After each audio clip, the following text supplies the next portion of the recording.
greatness.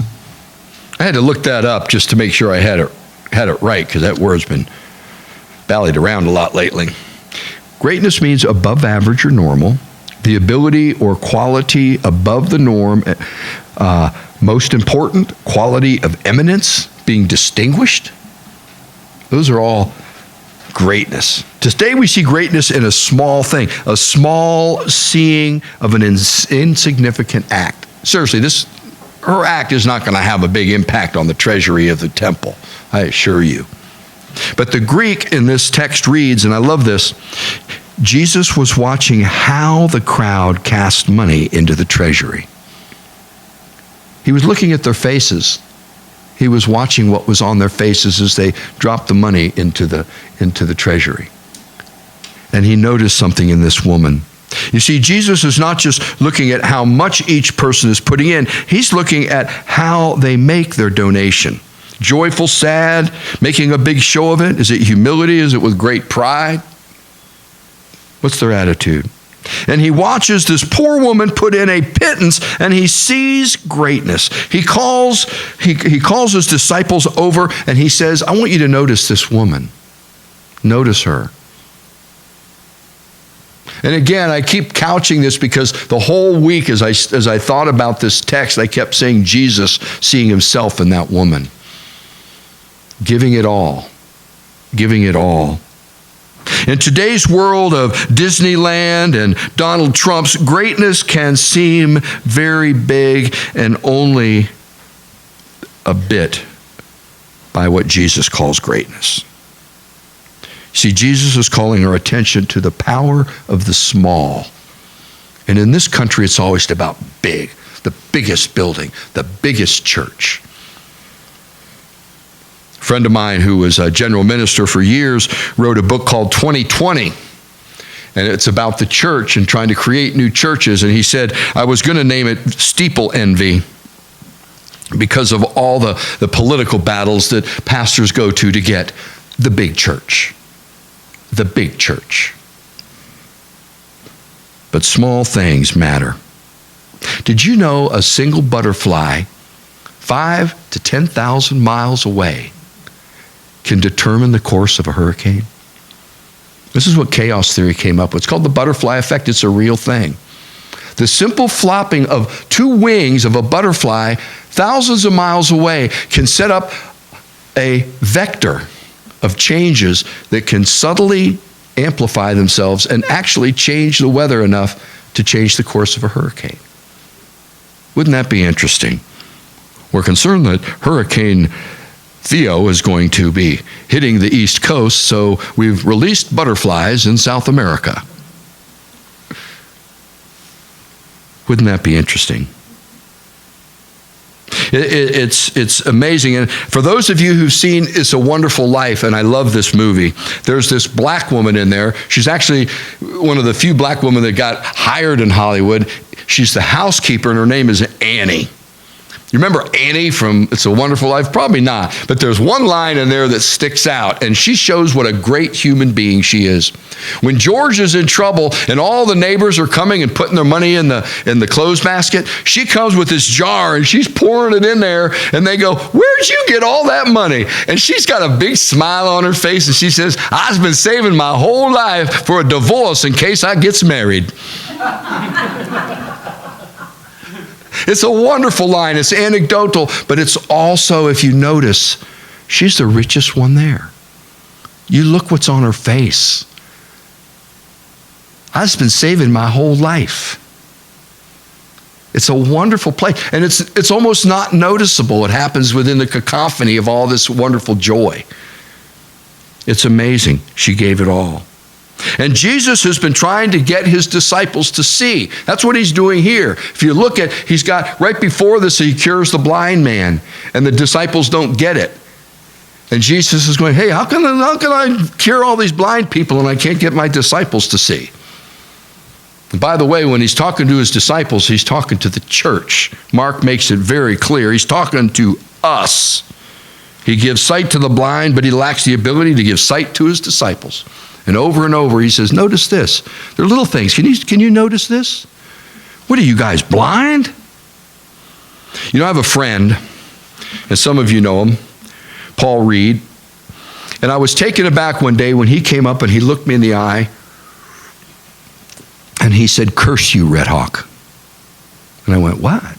He said, "I'm serious. I've been working downtown for 15 years. I go downtown every morning. It's wonderful. Sun's shining. I don't go downtown. Everything's wonderful anymore. Now I see all these homeless people. It's just amazing." He said, "You got me involved in this Heart Songs from the Voiceless, and I got to know homeless people. I got to know their situations, and now I can't help but see these people every morning. And they're out there, believe me. You get out at 7:30 and 8 o'clock in the morning and go downtown, and what happens is Catholic Charities lets out, and it's all these men, half of them have mental problems, and they're just all over town.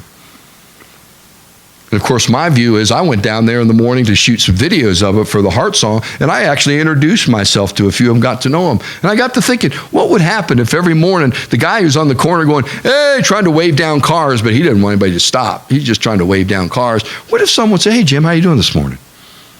Hey, Paul, how are you this morning?" You know, there's one guy down there, and he's got a big old plastic bag full of all his possessions, and he's walking around like this. He's paranoid. And he mostly stays in the alleys. You'll see him come out and go into an alley, and he's walking, he's going somewhere. What would happen if someone said, "Hey, Gene, it's good to see you this morning. I hope you're doing okay." But people, see, we avoid them. We don't see them anymore. Our own eyes, something is in the way. But I will tell you this. After Paul cursed me, he said, "What can I do this year for the show?" And every year he goes to Hamlin Presbyterian. Every year, as long as the Voiceless were there, we would get a check for $500-600 because Paul sat on the committee that had the money, and he was no longer blind. It's happening to us all. We see it. It's happening to us right now. We're going to go out here. We're going to miss stuff. We're not going to see it because we're blind. And mostly, if you look at it, it's because, well, we're white. I'm a guy. It makes me a little more blind. It's what culture does to us. In class, I actually came up with a word called chronocentric. Okay, we've talked about ethnocentricity, how our own culture traps us. Well, our time traps us, so we can't put ourselves back in biblical times because they're so violent. We can't understand how God had anything to do with any of that, some of us. But we're so trapped in our own time, we forget. And I'll tell you what, in 300 years, people are going to be chronocentric and look back at our time and go, how did they do all those little wars? How were they bombing each other? How could they do that to each other? They'll be trapped, and they'll be wondering how we could do it, what we were stuck in. Just as we're still wondering what Jefferson was stuck in, that he had to have a slave. Well, he was stuck in his time. We're all stuck in our time. And we have to get out of it. We have to get out of it. But I will say, Paul Reed has been there every step of the way. And when the scales were removed from his eyes, he helped every step. And sometimes we're given our sight by being forced to look at someone we would not normally look at. I know for me, it was Down syndrome. I had no idea. You know, you see Down syndrome children, and I've shared some of when I worked at a mental hospital how bad some of those back wards were, and how what a poor quality of life. But what I didn't share with you is the back wards, where the women don't even get up. They're just tied down to their beds, and it was mostly women. And they're Down syndrome, but they can't do anything. They're just fighting all day, every day, 18 hours a day when they're not asleep. And they're just tied down, and they'll live their life that way, and that's what we do. We don't know what else to do with them. But I'll tell you, when I saw that, when I knew that we as a family were doing that was happening, and we didn't really know what else to do, something in me melted. When I see a Down syndrome child now, a whole different reality comes to mind, and it hurts because I'm no longer blind. And today, the world's on fire. We're in the middle of a globic empathic collapse. In other words, we talk about this as kind of cool. We don't feel each other anymore. You know, that's over there. That's somebody else's problem. I remember in Vietnam, I had friends would come back from Vietnam, and I'd say, well, what about the guy a mile down fighting? And he says, that was not my concern. That was his war. If no one was shooting at me, I was fine. And if the guns were coming a mile down, that was their battle. That was somebody else's war. The only war you had was the war that was right there. It wasn't like World War II, where it was one big war and everybody was in it. It was only right there. And we did that. We blinded our own people to seeing that we were a people. It happens all the time. The world is on fire. We have lost our ability to engage each other in genuine relationships. You know, we're talking about taking 11 million immigrants and sending them all to Mexico. Yeah. That's part of the political conversation right now. We're going to build a 1,000-mile wall, and we're going to send 11 million people back. Now, you think Syria has a problem with 1.5 million people leaving? Could you imagine the problem we would create with 11 million people going to Mexico? Are we thinking? Seriously, what are we thinking here? We're not, because we're being afraid. And this is where we're getting over and over. We keep coming back to our own fear. Enter Origen. And I'm going to ask you all today, there's not a lot of us here today, is it possible to be a community in this day and age? I mean a genuine, real community where we don't judge each other, where we receive each other, where we actually try to respond to each other in love. Is that possible? See, what Origen is an experiment. It's an experiment in relationships. It's about, we're trying to notice those primary relationships that are part and parcel of a community if it's going to grow. And we can talk about the difference in these relationships and how there's this need for the relationships, but how do we grow those? You know, one of the things we're going to do is a community garden. And it's about how do we get people out here to garden? You know, there's a lot of apartment dwellers. If you're not gardening, all I can say is please grow something and just watch it grow. I don't care if you plant a one piece of grass, but plant it and watch it grow. And what's going on in that piece of grass or that flower or that tomato, it's happening in you too.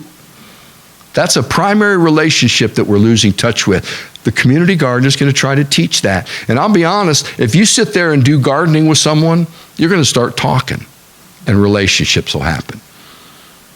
It's about relationship. Food happens. And what about camp? I talked to Jaden a little bit about camp. You know, all our kids go to camp, and they always will. Emma, how many years have you gone to camp? 7 years. Did it matter in your life? Oh, yeah. Why did it matter? Because you've made great relationships at camp, and they just continue on. And you know what? And long after you graduate, you can't go anymore. Amen.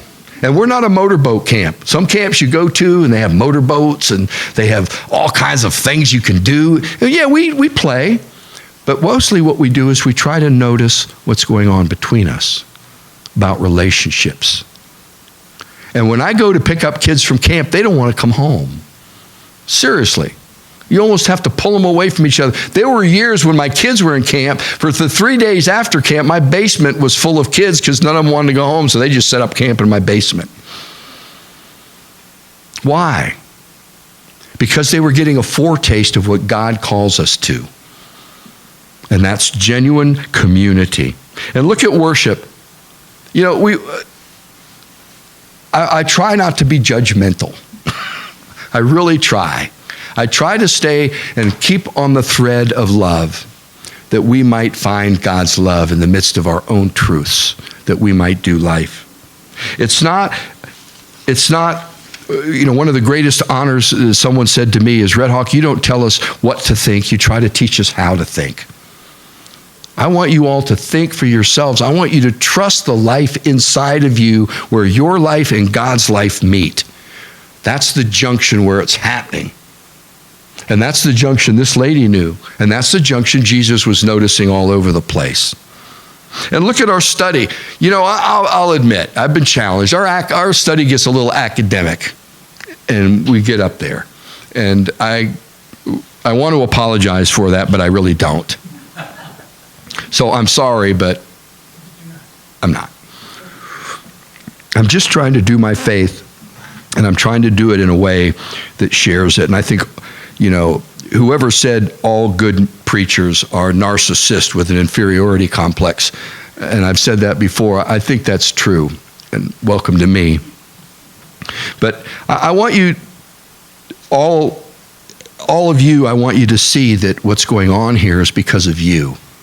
It's not because of me. It's because of you, of what you give, of when you put in your 2 cents, of when you show up, of when you do the study, of when you participate in worship, when you work on stewardship and service, and see that these are part of who we are as a people. Jesus noticed this woman because his eyes were tuned to what God sees. I can't remember who it was in class, but someone said it's about getting inside and seeing through their eyes. And when we do that, something happens to us. When I see things through your eyes, I see what you're stuck